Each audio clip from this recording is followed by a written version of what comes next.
এই ভিডিওতে আমরা WBCS মেইনস পরীক্ষাতে আসা একটি গুরুত্বপূর্ণ সমস্যার সমাধান করব। এখানে বলা হয়েছে কোন সংখ্যাটি 11 দ্বারা বিভাজ্য। অপশানে প্রথমে আছে 7টা 1, তারপর আছে 8টা 2, তারপর আছে 7টা 3, তারপর কোনোটি নয়। এখন 11 দিয়ে বিভাজ্যতার নিয়মটা হলো একটা সংখ্যা তখনই 11 দিয়ে বিভাজ্য হবে যদি তার যুগ্মস্থানীয় অঙ্কগুলোর সমষ্টি এবং অযুগ্মস্থানীয় অঙ্কগুলোর সমষ্টির অন্তর্ফল 11 দিয়ে বিভাজ্য হয় বা 0 হয়।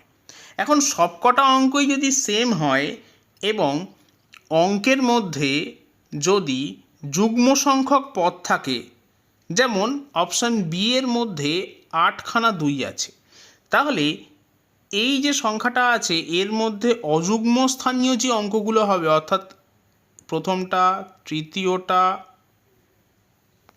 পঞ্চমটা এবং সপ্তমটা, এগুলো যোগ করলে আমি যে সংখ্যাটা পাবো যুগ্মস্থানীয় অঙ্ক, অর্থাৎ এটা দ্বিতীয় স্থান, চতুর্থ স্থান, ষষ্ঠ স্থান এবং অষ্টম স্থান, যেহেতু সবকটা অঙ্ক সেম, তাহলে প্রথমেরগুলো যোগ করে যা আসবে পরেরগুলো যোগ করেও তাই আসবে, তাহলে বিয়োগ করলে 0 আসবে।